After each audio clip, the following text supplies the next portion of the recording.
Good morning. सबसे पहले आज मकर संक्रांति है तो सभी को मकर संक्रांति की हार्दिक शुभकामनाएं। आइए देखिए, समझिए, बूझिए, जानिए कि हमारे शरीर में कौन सा बीमारी छुपा हुआ है। जनरली सामान्यतः सामान्य जो बीमारियां हैं, सर्दी खांसी बुखार, पेट का प्रॉब्लम्स, गैस और पथरी, इस सब के बारे में सभी कुछ हल्का फुल्का जानकारी रहता है। हम लोग अवेयरनेस प्रोग्राम इस पर चलाते भी रहते हैं। लेकिन आज कुछ कुछ ऐसी भी बीमारियां हैं जिनके बारे में कोई आम आदमी नहीं सुन पाया है। तो सब तरह का टॉपिक मिला के हम लोग एक तरह का बीमारी जितने भी होते हैं सब तरह का टॉपिक मिलाते हैं, अलग अलग बीमारियों के बारे में बताते हैं। आज का बीमारी जो हम लोग डिजीज करेंगे, जिस बीमारी के बारे में, वह कुछ स्पेशल है, कुछ अलग तरह का है, जो सरकाइडोसिस के नाम से जाना जाता है। जिसको कलेक्शन क्या हो जाता है, इन्फ्लामेटरी सेल्स का हो जाता है और इसके चलते ग्रेनुलोमाटा नामक गांठ बन जाता है। और यह जो सार्काइडोसिस जो बीमारी होता है, यह सबसे ज़्यादा पाया जाता है लंग्स में और स्किन में और लिम्फ नोड में। और भी अंग को प्रभावित करता है, लेकिन बहुत कम मात्रा में देखा गया है कि ये ब्रेन को, किडनी को, लिवर को, पेट को, स्किन को, या जितने भी कोई भी अंग है उसको इन्वॉल्वमेंट करता है। तो सबसे पहले इस बीमारी का कोई स्पेसिफिक कॉज नहीं मालूम है। कुछ मामलों में हम मालूम चला है कि यह बीमारी जेनेटिक्स से भी इंस्पिरेट होता है और कुछ मामलों में यह पाया गया कि डस्ट और पॉल्यूशन और बहुत सारे कारण हो सकते हैं, लेकिन एग्जैक्टली कॉज इसका नहीं मालूम है। और सबसे ज़्यादा जो है 90% जो अंग को प्रभावित करता है वह लंग्स को होता है। जनरली बहुत हम लोग कुछ समय में क्या करते हैं कि इसको डिफ्रेंशिएट, जब डॉक्टर इसका इलाज करता है इस तरह के पेशेंट का लक्षण का, तो ट्यूबरक्लोसिस से और इसका लक्षण मिलते जुलते रहता है, जिसके चलते मिसगाइड हो जाता है। तो इसमें जो लंग्स के में गांठे टाइप का फॉर्मेशन हो जाता है। लिम्फ नोड जो होता है वह इनलार्जमेंट हो जाता है, जो शरीर में जाल बुना हुआ है जिससे हार्मोन से रिलीज होता है। तो उसमें क्या होता है, जैसे लंग्स में जब होता है तो लंग्स के लिम्फ नोड में अलग तरह की विकृति आ जाती है। तो अलग अलग ऑर्गेन्स में अब डिपेंड करता है कि इसका लक्षण की बात करें कि किस मरीज में किस तरह का लक्षण पाया जाएगा। तो अलग अलग अंग के इन्वॉल्वमेंट में अलग अलग लक्षण पाया जाता है। यदि मानते हैं किसी को छाती में इन्वॉल्वमेंट है तो छाती में घरघराहट, सांस लेने में तकलीफ, सीने में दर्द, खांसी होना, बुखार होना, यह सब सिम्टम्स मिलता है। वहीं अगर किसी को स्किन में तो उसका अलग सिम्टम्स होगा, ब्रेन का सिम्टम्स अलग होगा, पेट का सिम्टम अलग होगा। तो हम लोग आगे डील करेंगे। जनरली इसमें 5 से 10% केसेस में, अधिकतर केसेस में कोई सिम्टम नहीं मालूम होता है, कोई लक्षण नहीं आता है।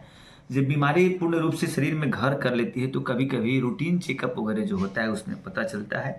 या कोई जैसे लंग्स में खास करके कोई इन्फेक्शन होता है, जब सर्दी खांसी बुखार, थकावट, आलस्य, कमजोरी ज़्यादा लगता है, तो उस कंडीशन में जब डॉक्टर से उसको ट्यूबरक्लोसिस के व्यू से या फिर अदर इन्फेक्शन के व्यू से, बैक्टीरियल वायरल इन्फेक्शन के व्यू से इन्वेस्टिगेशन कराते हैं तो पता चलता है कि उनको सार्काइडोसिस नामक की बीमारी से ग्रसित है। जनरली इसका असर जो होता है 20 साल से 50 साल, 20 साल की उम्र से लेकर 50 साल की उम्र तक के लोगों में ज़्यादा देखा गया है। महिलाओं में यह देखने को कम मिलता है पुरुषों के तुलना में। तो बच्चों में भी यह सिम्टम्स आता है। बच्चों में वजन कम होना, हड्डियों में दर्द होना, थकान महसूस होना। डायग्नोसिस के लिए हम लोग सिम्टम्स के अनुसार किस अंग में क्या प्रभाव दे रहा है उसके अनुसार हम लोग डिटेक्ट करते हैं। फिर उस टिश्यू के जिस भाग में इसका इन्वॉल्वमेंट है उस भाग के टिश्यू का बायोप्सी निकाल कर उसका जांच करते हैं। जनरली यह बीमारी कुछ दिनों में अपने आप गायब हो जाता है या कहीं कहीं इलाज की जरूरत होती है। कुछ कंडीशनों में कॉम्प्लिकेशंस के साथ बहुत सीवियर कंडीशंस डेवलप करता है जिसमें आदमी की मौत भी हो जाती है और बहुत सारा ऑर्गन्स भी खराब होता है। तो रिस्क फैक्टर में फैमिलियर हिस्ट्री में किसी को अगर सार्काइडोसिस हुआ है तो उस घर के बच्चों में ज़्यादा देखने को मिलता है। तो डिफरेंशियल डायग्नोसिस जो इसका है वह बहुत ही मिलता जुलता है ट्यूबरक्लोसिस से, लिम्फेमा से, इन्फेक्शंस मोनोन्यूक्लियोसिस से, पल्मोनरी इस्नोफिलिया से रिलेटेड होता है। ट्रीटमेंट जनरली इसका डिपेंड करता है किस ऑर्गेन्स में है।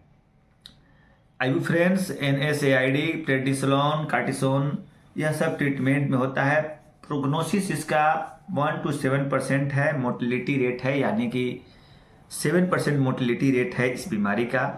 और 2015 में जो आंकड़ा WHO के द्वारा डाला गया है उसमें 1.9 मिलियन लंग्स डिजीज कॉज किया है। सार्कोइडोसिस जो होता है लंग्स में भी होता है, ब्रेन में भी होता है, टीवी स्किन में भी होता है, किडनी में भी होता है, नर्वस सिस्टम में भी होता है, लेकिन सबसे ज़्यादा जो लंग्स में देखने को मिलता है। तो 2015 का जो आंकड़ा है 1.9 बिलियंस लोग जो थे सार्कोइडोसिस से सफ़र कर रहे थे, जिसमें 1,22,000 लोगों की इस बीमारी चलते मौत हुई।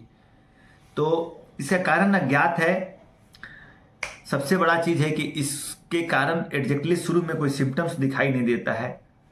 तो सबसे ज़्यादा जोखिम उनको होता है जिनके परिवार का कोई सदस्य पहले से संक्रमित है।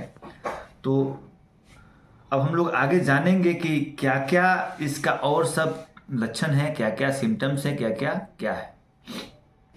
तो अगर इसका आप इलाज कराने के लिए सोच रहे हैं कि अगर यह बीमारी हो जाता है तो किस तरह के डॉक्टर से संपर्क करना है, किस विभाग में, तो इम्यूनोलॉजी में या रिमेटोलॉजी में इसका संपर्क कर सकते हैं। जो सार्कोइडोसिस का कारण जो होता है एग्जैक्ट तो नहीं मालूम है, लेकिन जेनेटिक फैक्टर को माना गया है। इम्यून रिस्पॉन्स भी इसमें उत्तरदायित्व है। उसके बाद यह किस इन्वायरमेंट में रह रहे हैं, कौन सा ऑक्यूपेशन कर रहे हैं, पोल्यूशन वाले एरिया में है कि किस तरह का पोल्यूशन, किस तरह का डस्ट का सामना कर रहे हैं, कौन सा इन्फेक्शियस एजेंट आपके मतलब जीवन में आ रहा है, किसी तरह का इलाज तो पहले से नहीं चल रहा है, जैसे ट्यूमर नेक्रोसिस फैक्टर भी बहुत सारा माने रखता है इस इलाज में।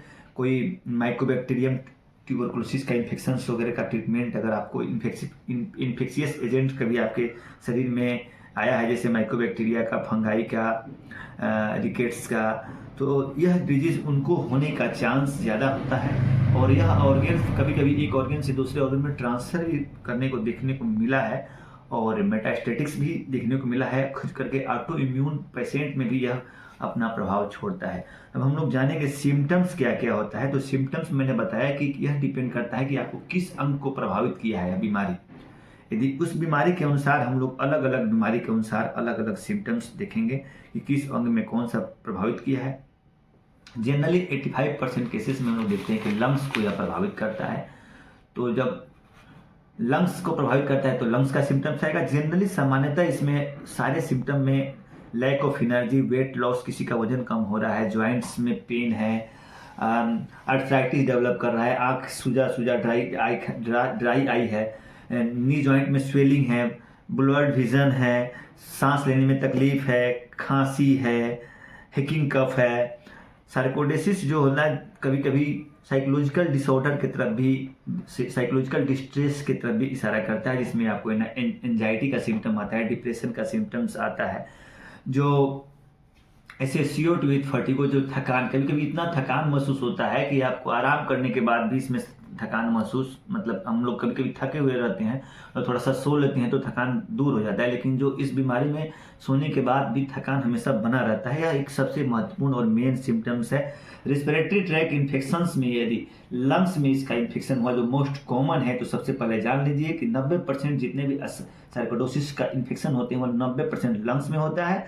और उसमें सबसे पहले जो मैंने बताया कि क्या क्या आपको सिम्टम्स मिलेगा, छाती में घरघराहट होना, छाती में जकड़न होना, छाती में दर्द होना, सांस लेने में तकलीफ होना, फीवर होना।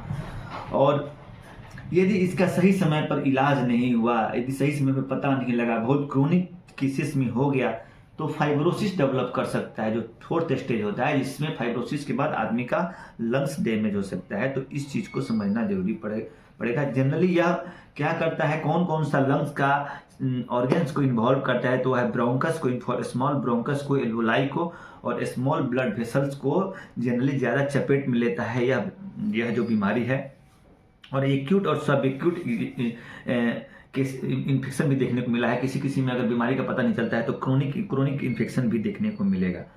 तो एक्यूट इन्फेक्शंस में क्या हो जाएगा कि आपको फिजिकल एग्जामिनेशन करने पर ड्राई क्रैकर्स, मतलब होता है कि जो एबनॉर्मल ब्रेथ साउंड मिलेगा। 5% केसेस में पल्मोनरी हाइपरटेंशन डेवलप हो जाता है, लंग्स वाले पेशेंट का इलाज नहीं होता है। 5 से 10% केसेस में upper respiratory tract infection लैरिंग्स, pharynx और साइनस में भी देखने को मिला है। तो यह सब चीज़ है। रिस्पिरेटरी ट्रैक इन्फेक्शंस में 4 स्टेज में बांटा गया है। पल्मोनरी इन्वॉल्वमेंट बेस करता है कि रेडियोलॉजी के बेस पर इसको 4th स्टेज में बांटा गया है, जो डॉक्टर्स को प्रोग्नोसिस में इलाज पेशेंट का कितना जल्दी ठीक होगा वह पेशेंट, प्रोग्नोसिस क्या है, उस बीमारी से मरीज के बचने का, ठीक होने का दर कैसा है, वह डिपेंड करता है। स्टेज 1 में बाइलेटरल हेलियर लिम्फेडेनोपैथी BHL होता है। स्टेज 2 में BHL विथ पल्मोनरी इन्फिल्ट्रेशंस होता है। स्टेज 3 में पल्मोनरी इन्फिल्ट्रेशन विदाउट BHL होता है। और स्टेज 4 जो होता है फाइब्रोसिस होता है, जिसमें फाइब्रोसिस में लंग्स का सील जो होता है वह एक तरह से फाइब्रोज हो जाता है, जो रिपेयर नहीं हो पाता है।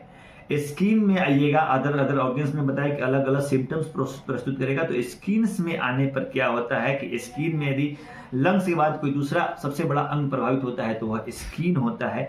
और स्किन में आप अगर किसी को, जो ज़्यादातर अफ्रीकन अमेरिकन में देखने को मिलता है, इसमें आप देखिए कि यदि किसी के स्किन में चकत्ता, धब्बा, लाली यह सब हो रहा है तो उसमें इस इन्वॉल्वमेंट हो सकता है। उसके बाद हार्ट वाले केसेस में भी देखने को मिला है कि हार्ट को भी सार्कोइडोसिस इन्वॉल्वमेंट करता है। ग्रेनुलोमेटस इन्फिल्ट्रेशंस के चलते इनलार्ज हार्ट मसल्स हो जाता है, जिसके चलते एन्यूरिज्म डेवलप करता है। और हार्ट के चेम्बर जो होता है उसमें प्रॉब्लम आने लगता है, जिसके चलते हार्ट का जो लेफ्ट वेंट्रिकल है वह डायलेट हो जाता है। और डायलेट होने के चलते हार्ट फेलियोर्स और एर्दीमिया डेवलप करता है। हार्ट फेलियोर, हार्ट यानी काम करना बंद कर देता है हार्ट का जो, और एर्दीमिया जो होता है वो क्या होता है कि जब हार्ट का कभी भी हार्ट का धड़कन का चाल एक सामान्य नहीं हो, कभी ज़्यादा हो जाए कभी कम हो जाए, उसको एर्दीमिया बोलते हैं, जो बहुत ही खराब कंडीशन होता है और उसमें आदमी को कार्डियक अरेस्ट या फिर हार्ट फेलियोर का चांस ज़्यादा बनता है। जब हार्ट का कंडक्शन सिस्टम इसमें इन्वॉल्वमेंट होता है, जिस खास करके इंट्रावेंट्रिकुलर स्पेक्ट्रम इन्वॉल्व होता है, तो उसके चलते क्या होगा, हार्ट में ब्लॉकेज होगा, हार्ट में ब्लॉक होगा और वेंट्रिकुलर टेकिकार्डिया डेवलप हो सकता है, वेंट्रिकुलर एर्दीमिया डेवलप हो सकता है और जिसके चलते सडन डेथ भी हो सकता है। यानी कि छाती में दर्द, बेहोशी और एर्दीमिया वाले पेशेंट को इसमें विशेषकर ध्यान रखने की जरूरत है। हर ऑर्गेन्स, देखिए मैं जितना भी बता रहा हूँ सिम्टम्स ऑर्गेन्स के अनुसार अलग अलग है। किसी में लंग्स का है तो लंग्स का सिम्टम मिलेगा, हार्ट का है तो हार्ट का सिम्टम्स मिलेगा। ऐसा नहीं समझना है कि सबको एक सिम्टम्स मिलेगा। कार्डिक स्क्लेरोसिस को हम लोग में देखेंगे कभी कभी क्या होता है कि इसमें कंजेस्टिव हार्ट फेलियोर भी देखने को मिला है। कंजेस्टिव हार्ट फेलियोर इफेक्ट करता है 25 से 75% लोगों को। तो उसके अनुसार इसके आगे जाके डेवलप करता है डायबिटिक मेलाइटस को, यह सफ़र करता है, एर्दीमिया को करता है, इंक्रीज मात्रा को बढ़ा देता है। थायराइड डिस्फंक्शंस भी देखा गया है, एंडोक्राइन सिस्टम से इफेक्ट जो किया सार्कोइडोसिस उसमें देखा गया। गैस्ट्रोइंटेस्टाइनल सिम्टम्स का भी अलग अलग जो है, पेट का प्रॉब्लम होता है, कॉन्स डिजीज डेवलप करता है। यदि लीवर में इन्वॉल्वमेंट हुआ तो हेपेटोमेगाली, स्प्लीनोमेगाली देखा गया है। किडनी में भी अगर इन्वॉल्वमेंट हुआ तो किडनी स्टोन डेवलप करते हुए देखा गया है। यदि आपको यूरोजेनाइटल सिस्टम में आया तो यूरोजेनाइटल सिस्टम में इसका इन्वॉल्वमेंट होगा तो क्या होगा, प्रोस्टेट, ओवरी, टेस्टिस, एपिडेमिस, यह सब में भल्बा, यूरेटर, यूरेथ्रा, फ्लोपियन ट्यूब, यह सब में प्रॉब्लम होते हुए देखा गया है, इसका सिम्टम्स आते हुए देखा गया है। वहीं ब्लड में अगर इसका प्रभाव हो गया सार्कोइडोसिस का तो lymphopenia, anaemia, leukopenia, thrombocytopenia, haemolytic anaemia develop कर सकता है। ज्वाइंट में भी इन्फेक्शन देखा गया है, जिसके चलते अर्थराइटिस वगैरह डेवलप करता है। तो इतना सार्कोइडोसिस का है। डायग्नोसिस करने के लिए हम लोग क्या करेंगे, डायग्नोसिस कराना है तो किस अंग में क्या सिम्टम्स आ रहा है उसके अनुसार डायग्नोसिस निर्भर करता है। चेस्ट में आ रहा है तो chest x-ray, CT scan, PET scan को न्यूक्लियर इमेजिंग्स भी बोलते हैं। CT guided biopsy, open lung biopsy, bronchoscopic with biopsy, endobronchial ultrasound, endoscopic ultrasound, FNAC, fine needle aspirate वहाँ से निकालकर एफएनएसी, और उसके बाद टिश्यू फ्रॉम बायोप्सी से हम लोग इसका जांच कर सकते हैं। Smear serum marker of sarcoidosis में आप आइएगा तो सीरम एमाइलेडेज का जांच कराते हैं, लाइसोम का जांच कराते हैं, रिलेटेड उसमें कुछ कंडीशन में देखते हैं CD4 और CD8 काउंट का हम लोग रेशियो, टी सेल रेशियो पता लगाते हैं, MRI का जांच कराते हैं, पल्मोनरी फंक्शन टेस्ट कराते हैं, हार्ट वाले पेशेंट में ECG को कराते हैं।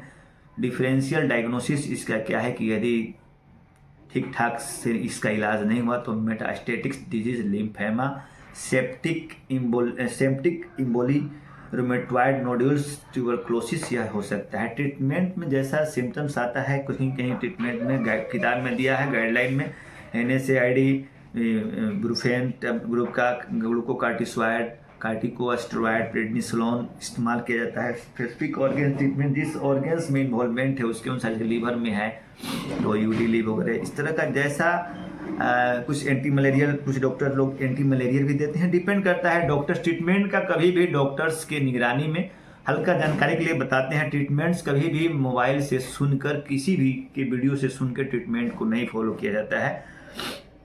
आप उसको कैसे बेहतर कर सकते हैं, इलाज के प्रक्रिया को डिपेंड करता है कि आपका फिजिकल एक्टिविटी कैसा है, ट्रीटमेंट कैसा ले रहे हैं, आपको किस इलाज की ज़रूरत पड़ रही है, किस तरह का प्रिकॉशंस लेने का ज़रूरत है। तो सबसे पहले फिजिकल थेरेपी, सबसे पहले अपना जो फिजिकल एक्टिविटी को आपको इंक्रीज करना पड़ेगा ट्रीटमेंट के साथ साथ, और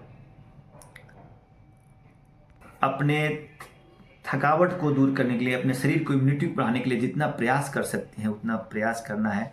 पल्मोनरी रिहेबिलिटेशन के चलते ब्रीथिंग को इम्प्रूव करने के लिए पल्मोनरी रिहेबिलिटेशन का इस्तेमाल कर सकते हैं। आपको कैसे अपने हार्ट का, लंग्स का कैपेसिटी को बढ़ाना है, तो इसको सुधारने की ज़रूरत है। खाने में क्या क्या चीज़ खाना है, यह डिपेंड करता है खाना किस तरह का होना चाहिए। खाना में हरी सब्जी, फल, यह सब चीज़ का सेवन ज़्यादा करना है। हेल्दी ईटिंग खाना है, न्यूट्रिशनल डाइट होना चाहिए, पत्तेदार, हरी पत्तेदार सब्जियां, प्रोटीन्स वाला फूड खाना है, ग्रीन वेजिटेबल्स खाना है, होल ग्रेन्स खाना है, शुगर को अवॉइड करना है, सार्कोइडोसिस के पेशेंट को अल्कोहल को अवॉइड करना है, स्मोकिंग को नो स्मोकिंग करना है, और फिजिकल एक्टिविटी को बनाना है। मेंटली स्ट्रेस को कम करना है, स्ट्रेस को कम करने की दिशा में प्रयास करना है। रिस्पिरेटरी पल्मोनरी रिहेबिलिटेशन करना है, रिस्पिरेटरी का यूज करना है, खास करके बैलून फुला सकते हैं, स्पायरोमेट्री आता है, उसके द्वारा आप लंग्स की कैपेसिटी को मजबूत कर सकते हैं। यदि आपको इम्प्लांटेशंस, कार्डिक पेसमेकर्स लगता है, यदि आपको डिफिब्रिलेटर की ज़रूरत है, हार्ट का रिदम जो है वह गड़बड़ है, और कभी कभी किसी किसी केस में अगर ऑर्गन ट्रांसप्लांट की जरूरत पड़ सकती है। कोई ऑर्गन्स फेलियर हो गया, जैसे हार्ट, लंग्स में ज़्यादा इन्वॉल्वमेंट हो गया, फाइब्रोसिस डेवलप कर गया, उस कंडीशन में कॉम्प्लिकेशंस में क्या हो सकता है, यदि इस बीमारी का नहीं इलाज किया जाए तो क्या क्या परिणाम भुगतना पड़ सकता है। मोस्ट पीपुल को क्या देखा जाता है कि सार्कोइडोसिस का जो पेशेंट वह टेम्पोरली ट्रीटमेंट से ठीक हो जाता है, उसको कोई ट्रीटमेंट की जरूरत नहीं, अच्छा खान पान, अच्छा रहन सहन के चलते 2-3 साल में अपने आप गायब जाता है। लेकिन यदि बीमारी 3 सालों से ज़्यादा रहती है, 10 से 20% केसेस में देखा जाता है, तो यह ऑर्गन्स को डैमेज कर सकता है और कॉम्प्लिकेशंस कर सकता है। जैसे लंग्स में क्या हो सकता है, पल्मोनरी हाइपरटेंशन डेवलप कर सकता है, आई में रेटिना को डैमेज कर सकता है, ब्लाइंडनेस कर सकता है, ग्लूकोमा कर सकता है, यदि किडनी में किडनी स्टोन पैदा कर सकता है, पुअर किडनी फंक्शंस को इंक्रीज करेगा, हार्ट में पल्पिटेशंस करेगा और हार्ट के रिदम को गड़बड़ाएगा और हार्ट फेलियर कर सकता है, ब्लड के फ्लो के रुकने के चलते। नर्वस सिस्टम में, ब्रेन में इफेक्ट करता है और स्पेशली नर्व में इफेक्ट करता है, जिसके चलते मल्टीपल स्क्लेरोसिस, क्रेनियल नर्व से रिलेटेड डिजीज, सीजर्स और सभी प्रॉब्लम्स आ सकते हैं। तो यह सब कॉम्प्लिकेशंस हैं। तो सबसे पहले सार्कोइडोसिस के लिए आपको रेगुलर व्यायाम, स्ट्रेस को परित्याग, बीमारी का सही समय पे पड़ताल करना, सही डायग्नोसिस करना, अच्छे वातावरण में रहना, मेंटली स्ट्रेस को दूर करना, यह सब करके हम इस बीमारी को डायग्नोस कर सकते हैं, बचा सकते हैं, इससे लड़ सकते हैं और कॉम्प्लिकेशंस होने से बच सकते हैं। इसी के साथ जय। अगर आई में जो सार्कोइडोसिस का इन्वॉल्वमेंट होगा, आई में यदि इसका आई वाला सार्कोइडोसिस होगा तो उसमें क्या देखने को मिलेगा, दृष्टि धुंधली होगा, आँख में दर्द होगा, आँख में जलन होगा, आँख में लालीपन होगा, रेटिना पर प्रभाव पड़ेगा, नर्वस सिस्टम में होने पे न्यूरो सार्कोइडोसिस डेवलप करेगा, क्रेनियल नर्व में खास करके इसका इफेक्ट देखा गया, मोस्ट कॉमनली इफेक्ट हो गया है, जो 5 से 30% में neuro sclerosis causes the peripheral facial nerve को डैमेज करता है। इसके बाद ऑप्टिक नर्व को डिस्फंक्शंस करता है, पेप्लिडोमा डेवलप करता है, प्लेटेट डिस्फंक्शंस करता है, न्यूरो इंडोक्राइन चेंजेज और सुनने की शक्ति भी कमजोर हो सकती है, पिट्यूटरी ग्लैंड में एब्नॉर्मलिटी पैदा कर सकता है, क्रोनिक मेनिंजाइटिस कॉज कर सकता है, पेरिफेरल न्यूरोपैथी कॉज करता है, माइलोपैथी, स्पाइनल कॉर्ड में इन्फेक्शंस डेवलप हो सकता है। यदि इंडोक्राइन सिस्टम्स जो हार्मोन्स रिलीज करता है, इंडोक्राइन और एक्सोक्राइन सिस्टम में इफेक्ट करता है, तो सबसे पहला इसका प्रभाव प्रोलैक्टिन्स में देखा गया है। प्रोलैक्टिन के चलते, प्रोलैक्टिन का फ्रीक्वेंट इंक्रीज करने के चलते क्या हो जाता है, सार्कोइडोसिस डेवलप करता है, जिसमें हाइपर प्रोलैक्टिनीमिया लीड्स करता है, जिसके चलते औरतों में एमेनोरिया, दूध में ग्लैक्टोरिया, मतलब कि अगर किसी कोई औरत में महीना जो है आना बंद हो जाएगा। फिर ग्लैक्टोरिया मतलब कि क्या है, कोई औरत जैसे प्रेग्नेंट औरत रहती है तो बच्चे को दूध पिलाने के लिए माँ के जो स्तन से दूध आता है वह कभी भी मतलब 30-35 साल की भी है और बच्चा नहीं भी है, बच्चा भी नहीं हुआ है, बच्चा हुए बहुत दिन हो गया, उसके बाद भी स्तन से दूध आ सकता है। हेल्दी ईटिंग खाना है, न्यूट्रिशनल डाइट होना चाहिए, पत्तेदार हरी पत्तेदार सब्जियाँ, प्रोटीन्स वाला फूड खाना है, ग्रीन वेजिटेबल्स खाना है, होल ग्रेन्स खाना है, शुगर को अवॉइड करना है, सार्कोइडोसिस के पेशेंट को अल्कोहल को अवॉइड करना है, स्मोकिंग को नो स्मोकिंग करना है और फिजिकल एक्टिविटी को बनाना है, मेंटली स्ट्रेस को कम करना है, स्ट्रेस को कम करने की दिशा में प्रयास करना है, रिस्पिरेटरी पल्मोनरी रिहेबिलिटेशन करना है, रिस्पिरेटरी का यूज करना है, खास करके बैलून फुला सकते हैं, स्पायरोमेट्री आता है, उसके द्वारा आप लंग्स की कैपेसिटी को मजबूत कर सकते हैं। यदि आपको इम्प्लांटेशंस कार्डिक पेसमेकर्स लगता है, यदि आपको डिफिब्रिलेटर की ज़रूरत है, हार्ट का रिदम जो है वह गड़बड़ है और कभी कभी किसी केस में अगर ऑर्गन ट्रांसप्लांट की ज़रूरत पड़ सकती है, अगर कोई ऑर्गन्स फेलियर हो गया, जैसे हार्ट लंग्स में ज़्यादा इन्वॉल्वमेंट हो गया, फाइब्रोसिस डेवलप कर गया, उस कंडीशन में कॉम्प्लिकेशंस में क्या हो सकता है, यदि इस बीमारी का नहीं इलाज किया जाए तो क्या क्या परिणाम भुगतना पड़ सकता है। मोस्ट पीपल को क्या देखा जाता है कि सार्कोइडोसिस का जो पेशेंट वह टेम्पोरली ट्रीटमेंट से ठीक हो जाता है, उसको कोई ट्रीटमेंट की जरूरत नहीं, अच्छा खान पान, अच्छा रहन सहन के चलते 2-3 साल में अपने आप गायब जाता है। लेकिन यदि बीमारी 3 सालों से ज़्यादा रहती है, 10 से 20% केसेस में देखा जाता है, तो यह ऑर्गन्स को डैमेज कर सकता है और कॉम्प्लिकेशंस कर सकता है। जैसे लंग्स में क्या हो सकता है, पल्मोनरी हाइपरटेंशन डेवलप कर सकता है, आई में रेटिना को डैमेज कर सकता है, ब्लाइंडनेस कर सकता है, ग्लूकोमा कर सकता है, यदि किडनी में किडनी स्टोन पैदा कर सकता है, पुअर किडनी फंक्शंस को इंक्रीज करेगा, हार्ट में पल्पिटेशंस करेगा और हार्ट के रिदम को गड़बड़ाएगा और हार्ट फेलियर कर सकता है, ब्लड के फ्लो के रोकने के चलते। नर्वस सिस्टम में ब्रेन में इफेक्ट करता है और स्पेशली नर्व में अफेक्ट करता है, जिसके चलते मल्टीपल स्क्लेरोसिस, क्रेनियल नर्व से रिलेटेड डिजीज, सीजर्स और सभी प्रॉब्लम्स आ सकते हैं। तो यह सब कॉम्प्लिकेशंस हैं। तो सबसे पहले सार्कोइडोसिस के लिए आपको रेगुलर व्यायाम, स्ट्रेस को परित्याग, बीमारी का सही समय पे पड़ताल करना, सही डायग्नोसिस करना, अच्छे वातावरण में रहना, मेंटली स्ट्रेस को दूर करना, यह सब करके हम इस बीमारी को डायग्नोस कर सकते हैं, बचा सकते हैं, इससे लड़ सकते हैं और कॉम्प्लिकेशंस होने से बच सकते हैं। इसी के साथ जय हिंद।